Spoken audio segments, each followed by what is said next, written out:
Well, it's a new year, a new season, a new football team, and we're still not inside Doak Campbell Stadium for the post-game wrap. We got a concert going on back there, a country act that Corey's very familiar with. Corey's also wearing his TAC glasses, courtesy of the ACC Network, and his sponsor. And they did such a wonderful job with apparently with the spring game today. The broadcast was great, so I wanted to give them a shout. One of their sponsors, a big shout out. Florida State had their spring game today. We don't know what the score was because the offense scored, the defense wasn't allowed to sore. Even when they blocked a field goal and returned it for a touchdown, it didn't count. They blew it dead. The format for the spring game was not probably high on our list of accomplishments for Florida State spring football in 2022. Also, the passing game was not high on our list of accomplishments for the spring game, but there were some good moments, there were some bad moments, but I think we'll start there. We talked a lot this spring about the improved passing game, Jordan Travis, these wide receivers who've transferred in. Micah Pittman was probably the only one of those guys that actually showed much today. He had a nice day. Yeah. Trey Benson, the running back transfer, had a nice day, but overall, not probably the most explosive offensive performance you were looking for. No, and I thought Benson was probably the star of the offense. Right. Yeah, he had 7 carries for 77 yards. I think he had 5 first down runs, like three or four over around 18 yards. So that was good to see. And he showed some the play he made avoiding a tackler in the backfield. Right. That we know he can run fast, straight ahead, and we know he's got power because of his size. But that agility to make a dude miss, McClellan, I think, was in there, came free, and he made him miss in the backfield. Okay, well, that's the next level thing. That's like there's a lot of, not maybe a lot of guys that run fast and are big, but run fast, big, and have some agility to you. Well, now you might be doing something. Now you might have something. So that was good to see. But yeah, overall, we promise you, we're not lying. The passing game has been better. Tate Rodemaker has been better in the practices. Johnny Wilson, these receivers have made plays. They just didn't really today, except like you said, Pittman. I think some of that was the wind. It really was windy and gusty, like 35, 40 mile an hour winds apparently. So that can cause you guys understand wind and how it works and how something can move one way or the other. I'm not going to get into the physics of it.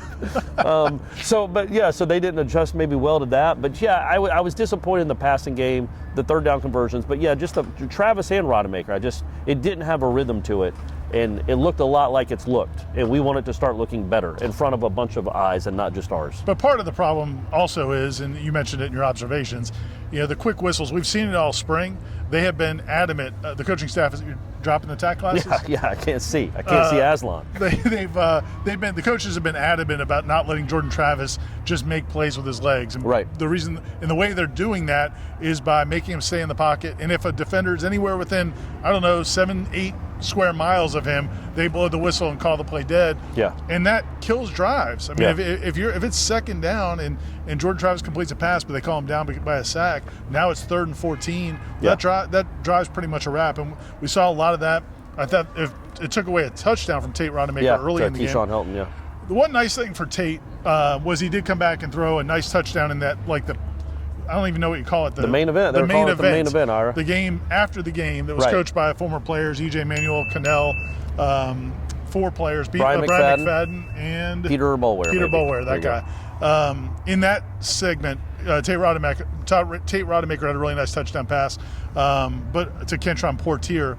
But other than that, neither of the quarterbacks had a huge day. But Jordan, again, there were plenty of opportunities for him to, probably if it was a real game. Yeah, well, sure. And he did have one long run on like a zone read that they let him, somehow that counted, where he's able to run up the middle for 30 yards in a non-contact jersey. But yeah, you don't get the full impact of Jordan Travis in a non-contact jersey when he can't be tackled. You just don't. Part of his game, a lot of his game, his mobility, avoiding sacks and making plays with legs. He couldn't do that today, really. But yeah, overall, I was like, I just wanted a little more out of the passing game. You got to see Micah Pittman on that touchdown run, just the competitiveness, the bully that he is, even though he's not the biggest kid in the world. When he gets near the end zone, he's getting into the end zone. They haven't had a guy like that in a long time. And so that's good to see. He makes plays, man. And as Norvell said afterward, he falls forward. Every time he has the ball in his hands, he's moving forward. Every time, which is good to see. That was not an easy touchdown run for him to go for. It was a 4-yard run, but it was a really impressive run because he bowled over 3 guys. Johnny Wilson, need you to catch the ball, man. Yeah. I don't know if you need some of these. You might. I don't know. I think they might help with depth percent. Yes, of course you can. Only in ACC games. Only in ACC games. They won't let you wear that unless you don't love America. If you don't love America, I guess you wouldn't wear these, but otherwise you should. So yeah, Johnny Wilson is going to be somebody. I promise he is. He just had a rough day, but when we've watched him for this spring, he's had some drops. I mean, that's something that he does need to clean up. But he's been better. He's been better than this, and he's made plays. He's made plays almost every practice, and he will make plays for this team. He also there were some other drops as well. And Jackson West, the tight end. Yeah. I think it was mostly guys that haven't played a lot in the stadium with fans in the stands. It wasn't 80,000 fans in the stands, but there were fans in the stands. They know it was on TV, and I think maybe some guys tried to do a little too much. But we do need to talk about the defense. We can't just criticize the offense. The defense did play well. It's played well all spring. Yeah. And they were without a couple guys. Tatum Bethune didn't play at linebacker, and he's really been one of the stars of the spring.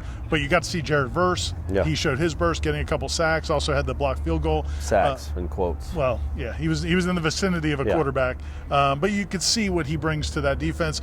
I also thought, the secondary, there were some nice plays, especially early on before the full game started. If you didn't get to watch it, or if you watched it on ACC Network, you may not have seen much of it anyway. Yeah, they were doing sideline interviews. But if they start off with some goal line plays, and I think of the first 5 passes, 3 of them were picked off. Yeah, I think Gene called them 2-point conversion plays. Okay. Now, why you would start a spring game with 2-point conversion plays and then go into special teams? Well, they were 0-point conversion plays. plays. Well, they were 2 points going the other way. Sam McCall, that's a great read. Like you saw, he came off the guy he was covering and cut in front of the intended receiver that Tate Rodemaker threw. And then Duffy and Travis, to be good teammates, Tate, we don't want you to feel too bad about throwing a pick. We'll throw them too. Right. But they hit a couple as well. They did hit a couple of 2-point conversions. One to McDonald, I think, in the back of the end zone from Travis. But yeah, overall the offense. But yeah, going back to the defense real quick, that's been the story of the spring, right? The defenses might be good, man. Yeah. Not great. Not Alabama, Georgia, but it could be good. It could be a top 25, top 30 defense. That might be the biggest takeaway of the spring. Regardless of what the offense is doing, it might be maybe the offense is struggling because it's going up against a good defense. Like today, I thought it was a good defense. They didn't have Cooper really much at all. Love it. They didn't play a ton. Bethune didn't play at all. Jamie Robinson didn't play much. A little. Yeah. Those are they might be your 4 best players. But you've got so many other decent players on that defense that they didn't really miss a beat today. And it seems like Amarian Cooper and Renardo Green might be your starting corners. I mean, at least going into preseason camp. I mean, they were with the ones. It seemed like the whole time today. You started to get a feel for that depth chart.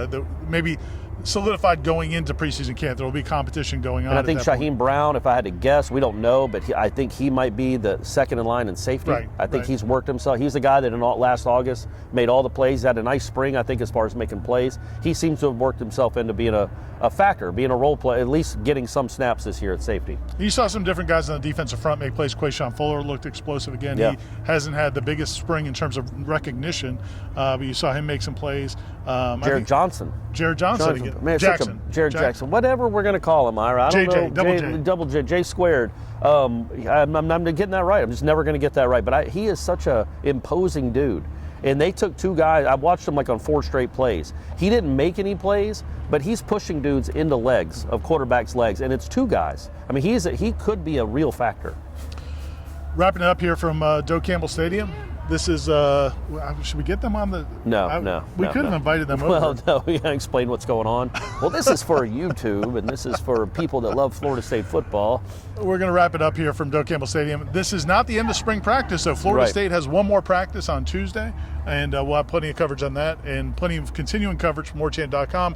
Also, check out the interviews. We got to interview Micah Pittman, Jared Verse, Trey Benson, and Jordan Travis, along with Coach Norvell. The Big Four. Some good interviews. A lot of those transfers in there had some really good things to say, talking about each other and talking about themselves.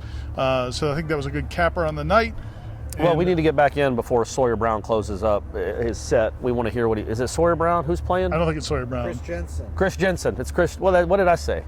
Yeah, so before CJ's done, we got to get in there and at least stay for the encore. We'll see you in August. For Corey Clark, this is Ira Schoffel signing off.